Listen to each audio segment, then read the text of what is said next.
Thanks, guys. Welcome. Thank you. So tonight, we're just going to go through Nathan's story, ask questions as you go, like I said, slider, and then we'll open up a Q&A, 15 minutes, that kind of thing. It's very informal, but just don't shout out who's that. And let's get started, man. So what's this question I meant to ask you again? What do you start your podcast off every time with? How'd you get your job? How'd you get your job? Can everyone hear me okay at the back? Yeah? Okay. Yeah, so usually I start off with how'd you get your job? Just because it really throws people off. Like some people just laugh and be like, I don't have a job. What is this? Yeah. And then some people will be like, what? They don't understand. It just really throws people off. So it's always interesting to see the different responses. I've seen there was a VC from Sydney, can't remember the name, but his Twitter bio says something like completely unemployable, right? Yeah. Which is true, right? Like you're trying to get an entrepreneur and do your thing for a few years, like you can't even like say what you do. Like what the hell is that? Let's go back a bit. I want to go back. We always do a bit of background. Did you have a father or mother that was entrepreneurial? Did you get a bug? No, not at all. So my dad used to teach computers and my mum, she was a nurse.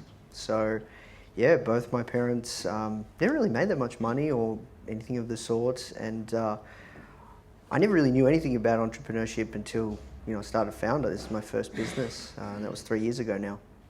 3 years ago. So, and the story goes that your dad and you thought you were a bit crazy and fucking time to get back to work, son, kind of thing? Yeah, look, I remember, I'll never forget when I first started the magazine in the early days.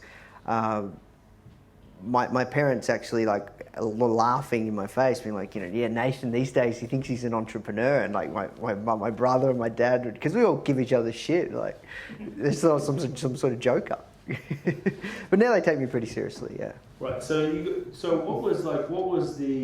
was it a problem that you found that you didn't see the material, the content that you wanted out there? Where did the idea for Foundr come from, and how did it get started? Yeah. So I identified that there wasn't really a magazine in the space that really targeted aspiring novice stage, early stage startup founders and entrepreneurs. So a lot of these business magazines go off the assumption they've already started a business, and I think sometimes they can be hard to relate to, the top 100 billionaires in the world and all those kinds of things. And I knew podcasts were really hot. So this was, 3.5 years ago.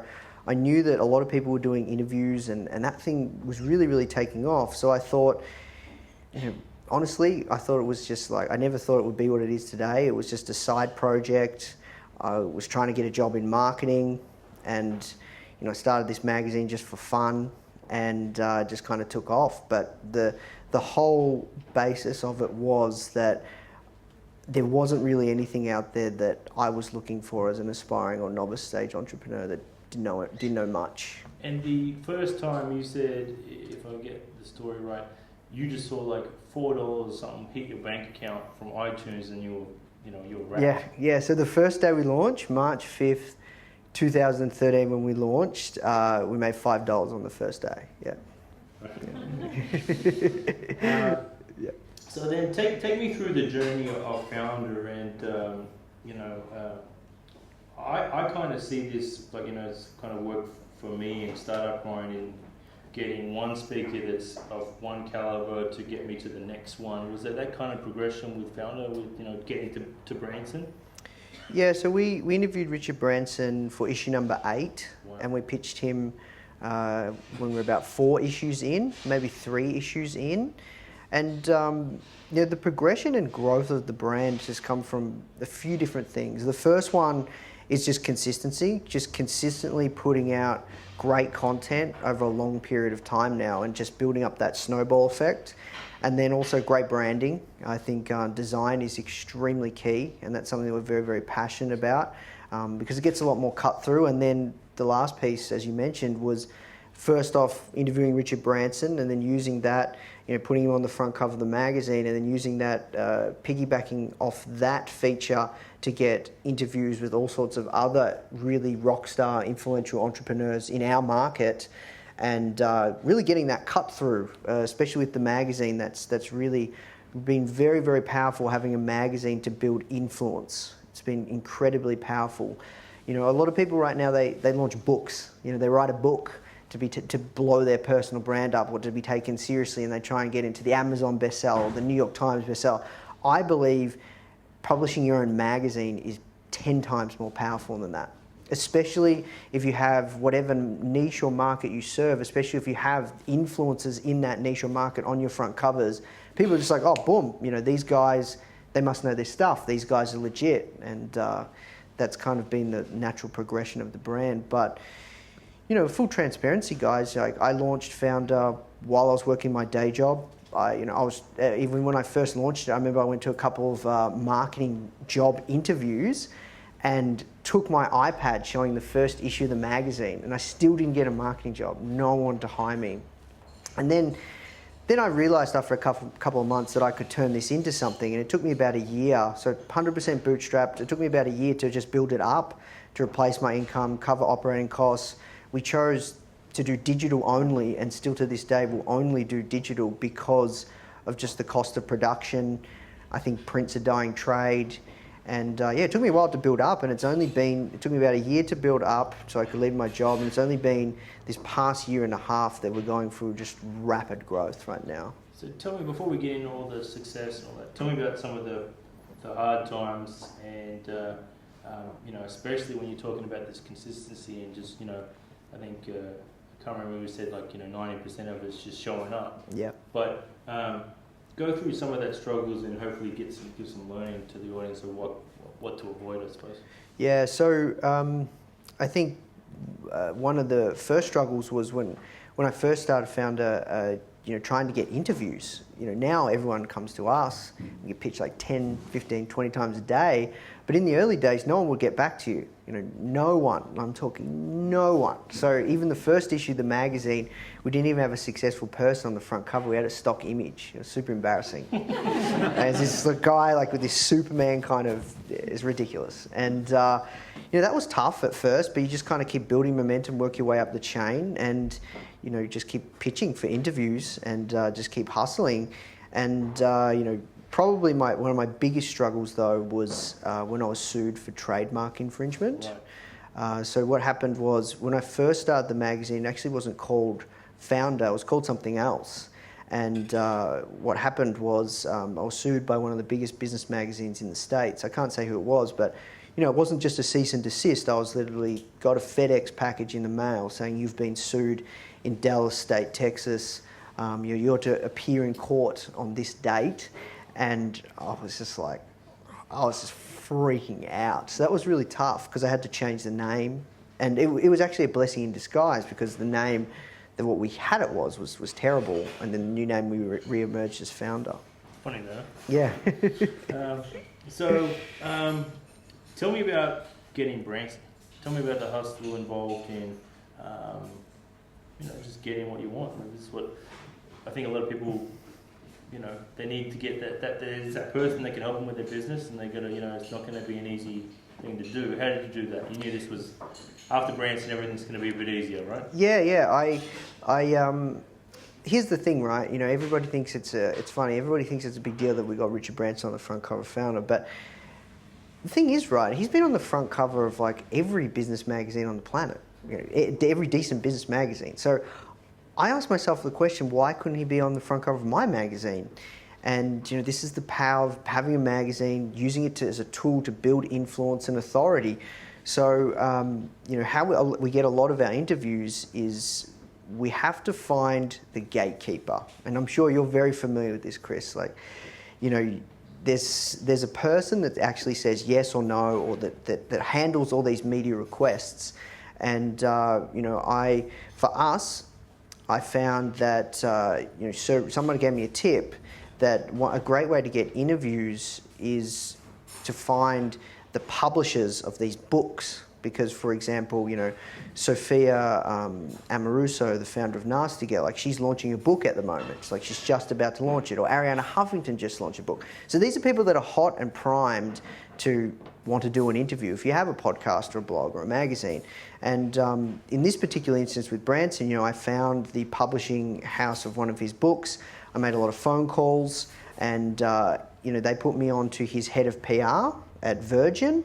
And I'll never forget, I made 4 or 5 phone calls at least over a couple of weeks, left a lot of voicemails, and I'll never forget, it seems like only yesterday, and I'll never forget, I was renting in McLeod, and it was 9 p.m, and I remember shouting at my housemate and his girlfriend saying, "Hey, I'm making this important phone call." So I went to my bedroom, I said, "Just be quiet, I need to make this important phone call.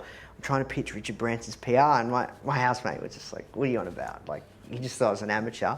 And I called her up and she actually answered this time. And, I placed so much of a big deal on this, getting Richard Branson onto the cover. And I remember I was just stumbling, I was just so nervous, I was all over the place. And I was just like, "Hey, my name's Nathan from this magazine." It wasn't called Foundr. I would love to interview Richard Branson. And she goes, "So, how long have you guys been around for?" And I was like, 3 months. And she's like, "Oh wow, you're really new." And I was just like, "Yeah." And she's like, "Okay. Well, please understand, we get these requests at least 10 times a day. I tell you what, shoot me an email and I'll do my very best. I promise it might take me a while to get back to you, but I promise I will get back to you." So I wrote this really, really great email, and I played on the fact that his first, I addressed it to him because she said she'll forward it to him or she'll run it by him, and I played on the fact that his first business venture was in fact a student magazine, and I played on the fact that our target audience and our current audience, even though we had 300 readers, was young entrepreneurs aspiring, the next leaders of today, and he's really big on that kind of stuff, and pretty much said "Will you give me a shot? This will be a big break for us." And I pitched for a Skype interview. He said no, but he's happy to do an email interview. So I took that and I ran with that. And we, still to this day, we plaster that everywhere. We actually give it away for free, that issue, that interview, purely as a trust builder and credibility and authority for the brand. So off the back of that, let's go through some of the exciting interviews that you've done. You've launched the podcast, and then I want to hammer home all the social media stuff because people love that you're the king on Instagram. So Branson, is there just these massive spikes that happen every time you have these major, Damon John? Yeah, Damon John from Shark Tank America. Yeah. Does it just go through the roof? Yeah, sometimes, but with full transparency, we're not that focused on the magazine anymore. Yep. The magazine, it's extremely profitable and it does well, and we'll publish the magazine forever. Yep. But our focus is not really with the magazine. The magazine is merely just a tool now to build influence and more of a value add, if anything. So I don't really track it that much, to be honest. Yeah, no. Our big focus now is to build up our back-end sales funnel. Well, tell me about how exciting it is to interview some of these people. I was talking to one of my friends that I train with at the gym, and it's like a hack, right? We get to speak to all these incredibly, insanely successful entrepreneurs, some of the smartest people in the world, not even the smartest, but just some of the most successful people in the world. And we can ask them whatever questions we want, and any challenges that we're going through in our businesses or anything, we get to ask that. And I think that's really helped me shortcut a lot of things, because you're the average of the 5 people you spend most of your time with, and it's just an incredible feeling. One of my heroes, I'm really into marketing, so one of my biggest heroes is Seth Godin.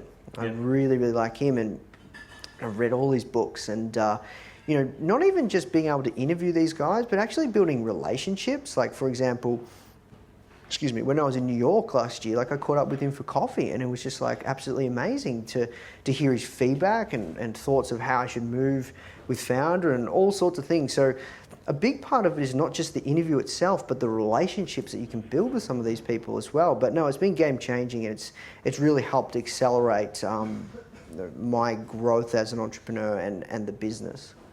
And then, so let's dig in a bit to the Instagram side of things. So you were pretty early on in this Instagram wave, or no, not really. 2 years ago when you started? 16 months we've been on 16 Instagram. months. Yeah. It's absolutely killing it. Yeah, it's a good channel for us. Talk about some of the success and the power that social media's had for your business, and that could be translatable to everyone. Yeah, so when I left my day job, I was looking for a channel. We hadn't really found a channel, and I think when you're looking to grow in the early days, you have to find at least one channel that you can really dominate and crush. And I was testing many different channels. Like I think, the whole emphasis of marketing is throwing things against the wall and seeing what sticks. And I had a few friends that were doing some cool things on Instagram in the health niche. One of my friends, Jake, he sells like superfoods in a bag, and he makes a lot of money just putting a bag and selling it to people and packaging it up. And he's doing some really cool stuff. And he said, Instagram's really powerful, but I don't think it'll work for Foundr. I don't think it's entrepreneurship related. And I said, I'll try it out, right? And we started on Instagram November 2014. And I remember we had like a few hundred followers, hadn't opened up the account in like a year. And I was really intimidated by the platform. And I just opened it up because I was going to get an intern to start working with us. And what happened was I posted a couple of issues of the magazine. I saw our sales and downloads spike in Google Analytics. And I was like, I'm onto something here. And that just took me down this path of just absolutely just battle testing and just hacking the absolute crap out of the platform and really learning to master it. So much to the point that we've grown it from 0 to 750,000 followers in 16 months, generated hundreds of thousands of email subscribers. I think we've generated over 7 figures. Don't quote me on it, but easily high 6 figures just from the platform. Would be millions, definitely millions if it's not now, but because we haven't been on the platform long enough and we don't have enough product to sell. That's one of our biggest problems right now. But so what I worked out was with Instagram, it's a visual platform, right? So you have to make sure the content looks great, and you have to post content on a consistent basis. Anytime you're doing any form of content, whether it's social media, blogging, or whatever, podcasting, even events, it has to be over a consistent basis, and you have to train whatever audience you have what to expect from you, and you have to set a standard and almost think of it like a habit, like you brush your teeth every morning and night. It's like for us on Instagram or any social media or any blog, like any content marketing, for Instagram, we post 6 to 8 times a day. Now, some of you guys might think that's pretty aggressive and almost to the point spammy, but here's the thing, right? We try and think of it as at what point in time can we hit our audience? So it's when they wake up, it's when they're on their way to work, it's during their lunch break, it's in the afternoon, it's when they're going home, it's when they're just after dinner, it's before they go to bed. So you got 8 images right there, and we want to hit all time zones as well. So because we're a global brand, so you'll find that all of the most successful accounts that grow extremely fast, they post a lot of content, and this is the same with blogging as well. You look at Entrepreneur, I was just talking to Tim, like Addicted to Success. They post 3 articles a day. So it's about great content, and it obviously has to be good quality, but if you really want to take it to the next level, it's really good content at scale.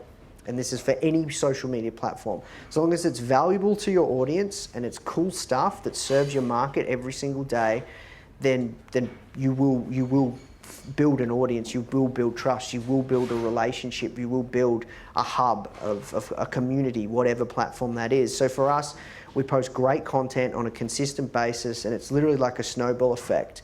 And from there, we've found the best kind of content for our audience is motivational quotes, startup tips, startup quotes, startup facts, just like little snippets of advice, like little bites of advice.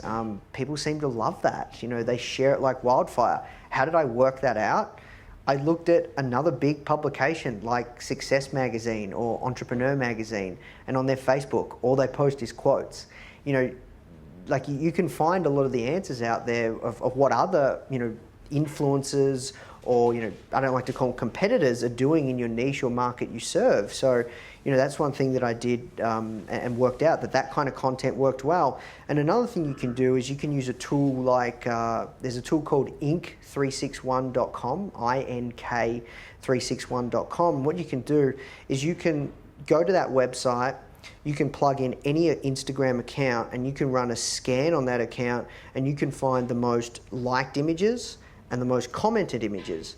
So if I want to know like what's a really good quote, or let's say with our niche that we're serving, if I want to know what's a really good piece of content that we could potentially post, I'll have a look at what Forbes, Fast Company, Entrepreneur, what their top performing images are, their most commented images, and I'm going to get ideas and I'm going to steal them, of course. See, these are the kinds of ways that you have to think about any of these social platforms. How can you post the best possible content? How can you post things that are going to spread like wildfire?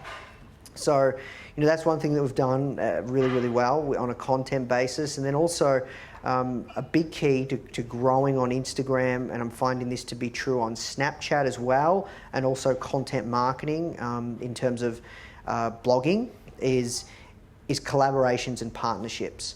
So on Instagram, you have two options. You either pay influencers to shout out, it's called a shout out. You can pay influencers to post your content. What kind of dollars are we talking?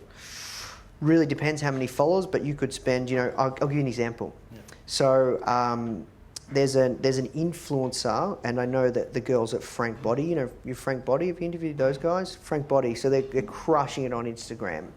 They sell coffee scrubs, and they're from Melbourne. And they paid some influencer, they paid her, she has like 10 million followers, they paid her 20 grand US. So that's excessive, but you can pay someone that has 100,000 followers, 200,000 followers in your niche, a couple $100. If you have a physical based product, you send it to them for free and you get them to try and post in exchange. You send them, you give a freebie away. So there's all sorts of ways you can find that leverage, but you have that option. You either pay influencers or you can find other people or other, pages, brands, influencers, whoever, to collaborate with. And that's something that we've done very, very well, is we have partnerships all over Instagram, and these people are constantly posting our stuff. They might have 1 million followers, they might have 500K, they might have 300K or whatever, and they're constantly posting our photos and we're posting their photos in return. So then, how I talk about how we post a lot of photos, 60% of that content is ours, and the other 40% is other people's content. It's like the Instagram mafia. Yeah, exactly. It's underground, and this happens also in blogging too, right? So I just did a talk at San Diego, and I met like this amazing content marketer.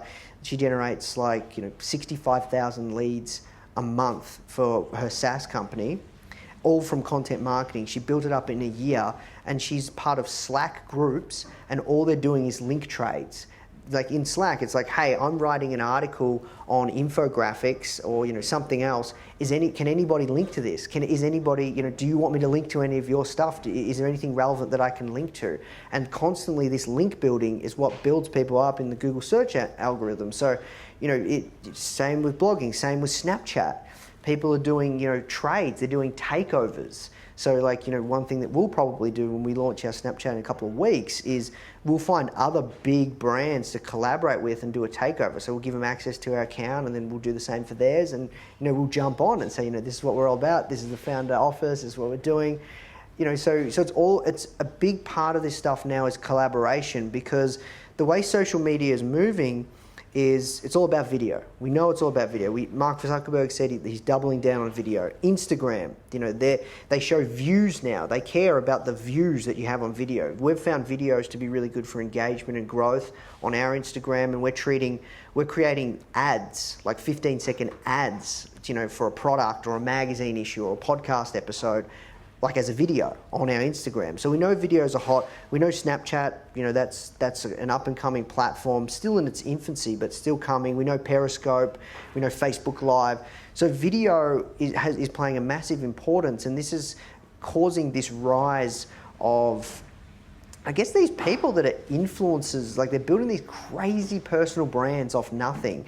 And what that's fueling is there's these people out there now that have garner, millions or tens of millions of followers on a certain platform, whether it's Vine or Periscope or Snapchat. And these people you can collaborate with. These people you can pay for influence. And that's the way things are moving. It's becoming a lot more personal brand, humanized, centric focused as a brand, When I was at San Diego, Gary Vaynerchuk was speaking, and he was saying, Snapchat, essentially, if you have a SaaS company, probably Instagram or Snapchat isn't the best play.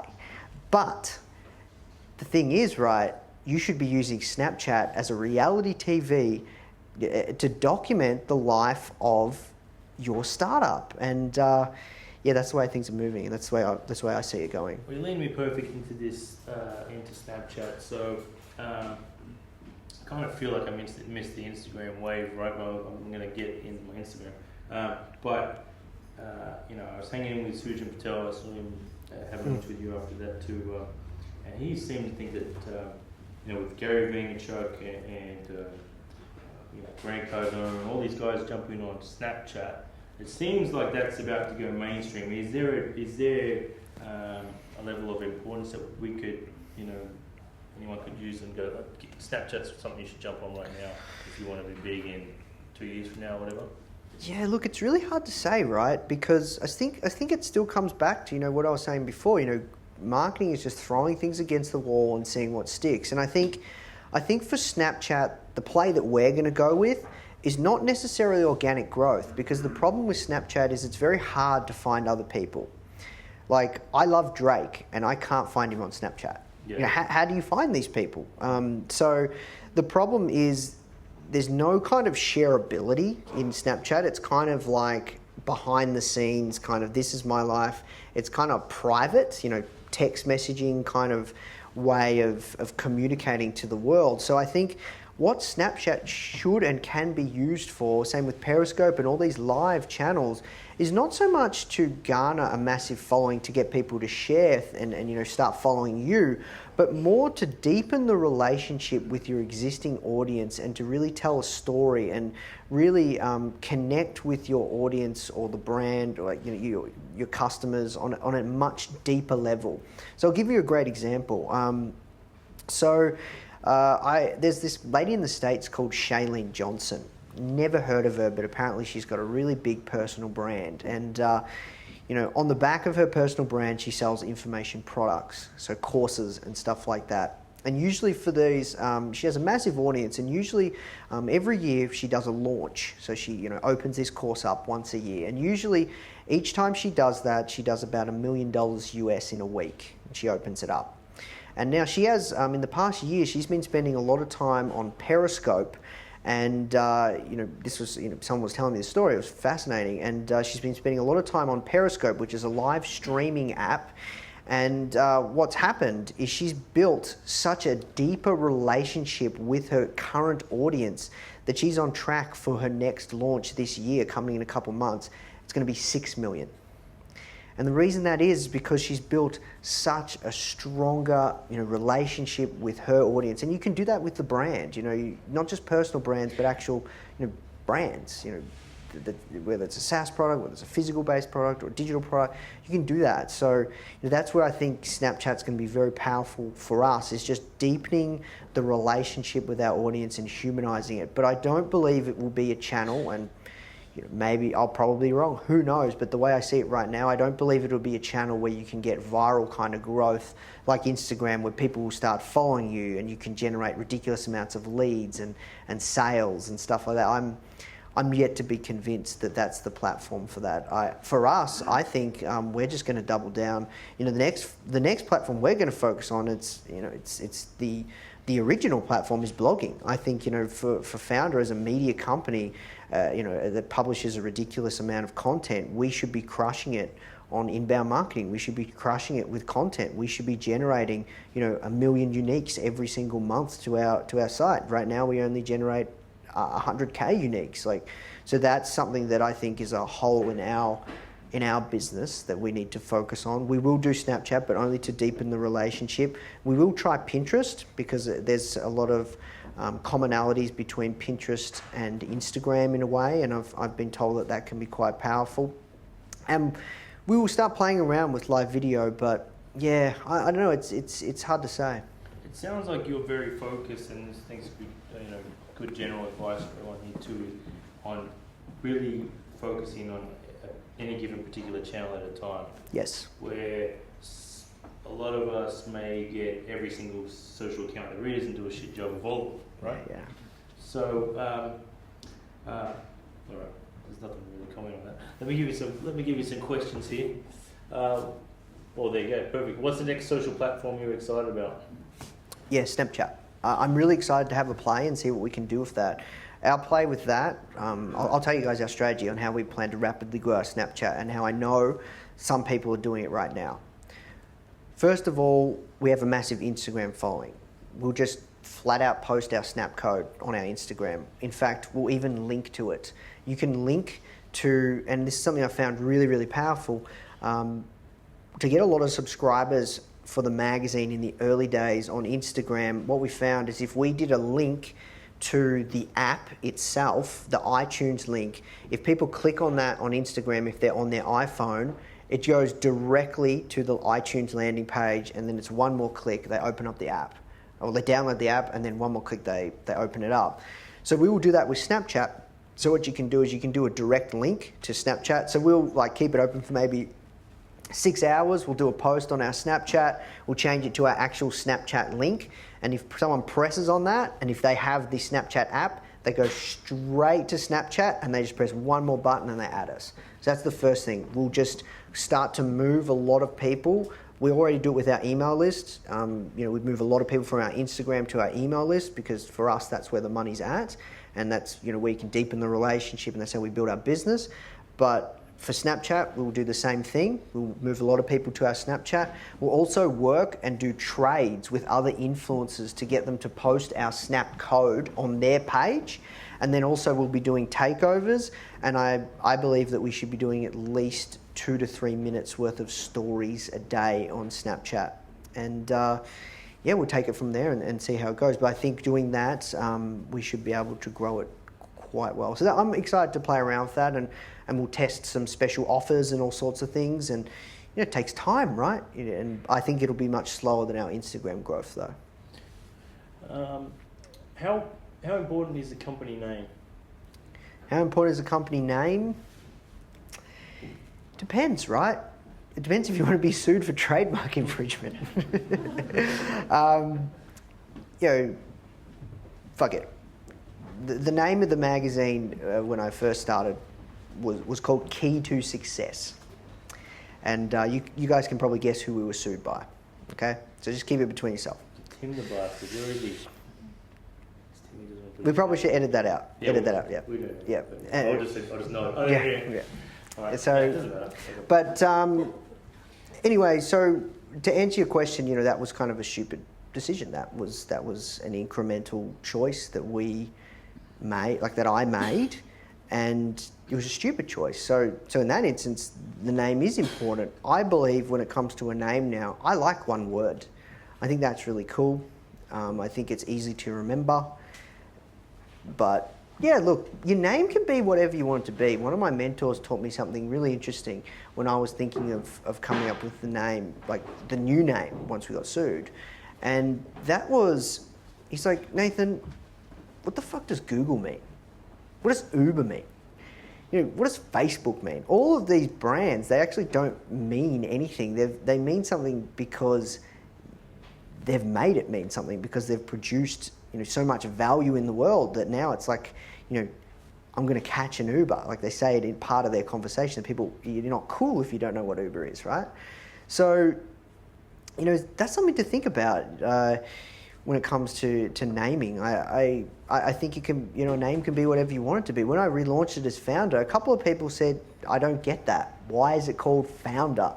But now, people think it's cool. So it's because the brand that was built around it. So, yeah, I hope that answers your question.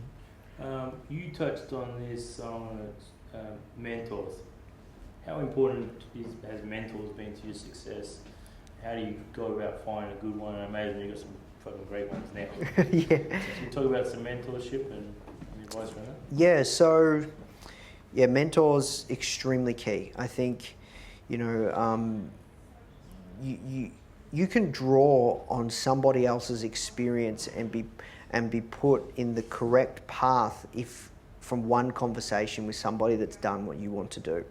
And if I ever have anything that I'm not sure about, or any of these big chess moves that I'm playing, like, I'm thinking 10 steps ahead, I'm always communicating that with people that have, created $100 million plus companies, and, they're giving me feedback. Sometimes they'll tell me that's a crap idea and it might pay off, and sometimes they'll tell me it's a crap idea and they were right. So, getting that feedback is so critical. Making yourself vulnerable enough to be able to ask for help is so extremely critical. And, there's no better way to say it, but you want to find and surround yourself with people that have done this stuff before, because, building a business is hard. Building a successful business is a whole nother feat. So you want to hang out with people that have built a successful business, especially in the certain market or industry you're serving, or especially if it's the same type of business, because they're going to have the answers. They're going to see a lot of the same problem. That's why Silicon Valley is so extremely crucial for that's why the Ubers and the Facebooks and the Twitters all come out of Silicon Valley. It's because they have a cluster, an entrepreneurial cluster there, where innovation and startups and entrepreneurship has been fueled since such a long time ago now. They have all these mentors that have seen these problems before, and it's very much fueled by mentorship. So that's why these companies are coming from there. It's crazy, right? Because they just sit at the bus stop in Silicon Valley or whatever, trying to catch the Caltrain or whatever, and there's 10-year-old kids talking about Series B rounds and stuff like that. Yeah. It's nuts. Yeah. How did you fund Foundr in the first year? So, you said you were bootstrapped. I love bootstrap companies. My own company's bootstrapped. Well, I think there's so much you can do with good banks, before you have to start giving your company away. But it's not the case with many startups. I think it's almost a sign of success about how much money they raise. So can you talk about the bootstrap journey and some advice there? Yeah, so bootstrap versus raising capital, to be honest, guys, when I first started Foundr, I didn't even know the difference. I didn't even know what bootstrap meant. So my choice was purely from a choice of someone that's starting a business. This is how you start it, right? Like, I never thought I'd raise capital, didn't know anything about it. That process still to this day intimidates me a little, to be honest with you, Chris. So for me, I've just kind of made done with what we've had, and now we're extremely profitable. The business turns over multiple 7 figures. I believe, I don't know if I could quote it, but I believe we'd definitely be one of the fastest growing media companies in the world right now. How can we do this? Well, it comes down to outsourcing. It comes down to being resourceful. So bootstrapping teaches you to be extremely resourceful. And I think a lot of the time when you raise capital, it almost increases your risk for failure, because if you run out of money, you're done. When a lot of the times when people are raising capital, they still haven't 100% worked out the business model. It's a confused business model. They might have validation for a concept, but it's a big thing that's pushed in America. You've got to raise capital for an idea.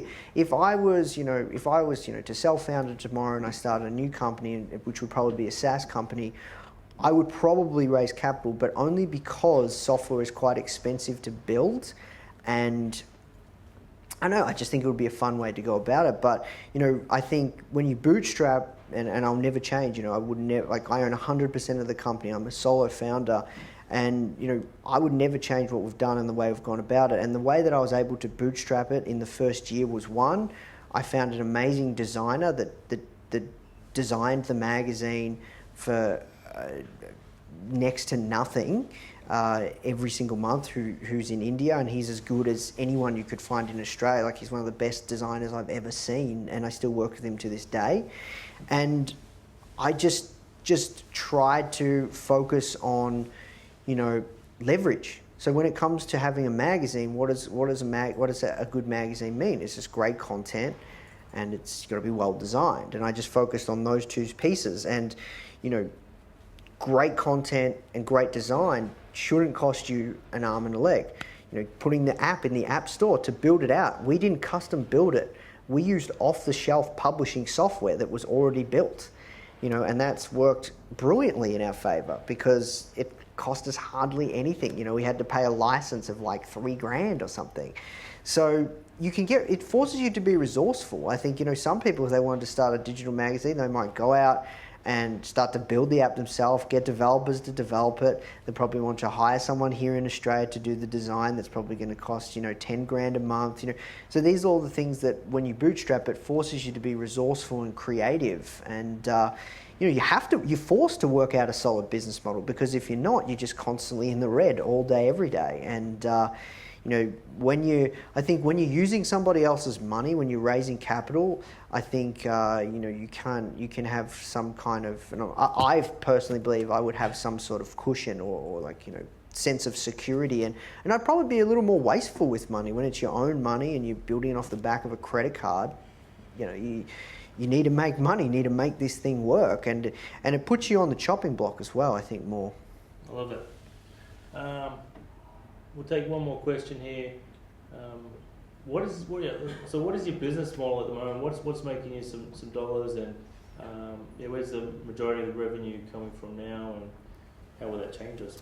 Yeah, so the business model for Foundr, what I've worked out is like I said, the magazine, it does well. It's extremely profitable, multiple six figures just the magazine, but where the real money is made is on the back end. So the magazine is really just a level entry product. It's really authority builder. It's really a brand builder. It gets us the cut through because there's so much noise out there in this entrepreneurial space. So many people have all sorts of content that they're producing around that. So the magazine gives us cut through. So that's on the front end. The podcast is literally just repurposed interviews from the magazine, and that gets us cut through because we use the magazine to get interviews with all these hard to reach founders, just like with what you're doing with Startup Grind.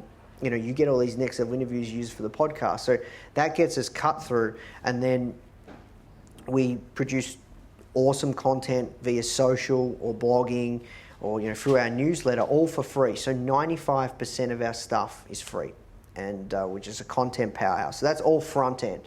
But on the back end, so we've got the magazine, which is a level entry product, which kind of, brings people into our sales funnel. And then on the back end, we've got a core offer now, which it's been an MVP, and it's just like a gym membership for entrepreneurs. And I think that product in particular is going to go really, really well. It's doing quite well already. We have a lot of people that are part of it in the club already, but it was in MVP, just a lot of feedback, and that's called Founders Club. So that's just a recurring kind of, it's a recurring fee like a gym membership, and we bundle the magazine, SaaS discounts and perks. We're building custom tailored software in there to facilitate masterminds, and there's the community. So that product generates us quite a bit of money. And then also we're building out courses, and these are video courses. So we've found those to be extremely lucrative, and end game for us is to produce courses at scale. Like I'm talking at least one course a week taught by an expert. We're currently based in Revolver Creative, but once we outgrow that place, we'll probably get a nice place like this and get a whole studio set up and fly people down to teach, and probably do a creative live type model. But for now, our business model and the products that we're creating now come from the questions that our audience ask us. We're constantly listening. So I taught this Instagram course as a test because a lot of people are asking, do you consult and all this other stuff? And I'm trying to grow Foundr. And, I identified, have you heard of Mind Valley? Oh, amazing company. They're based out of Kuala Lumpur. They do over 100 million, and they have this amazing brand, and underneath their suite of products, they have all sorts of courses and all sorts of things, and they're all about education. So for us, our business model is entrepreneurial content, and then sell education on the back end, whether that's certifications courses, whatever you want to call them. And these are digital products. You only have to create them once. If you can create something evergreen, that's even better. So an Instagram course that we taught was a test, probably not the best course. We want to teach courses like how to do content marketing, how to find a mentor, how to raise capital, how to do copywriting, like core things that will never die. And then we can sell it on automation for email marketing as many times as we want. And we only have to create it once. And these are assets that we're creating. So that's the business model. Great content and everything on the front end, and then education on the back end. I want everyone back on their feet and saying thank you to Nathan for giving up his time.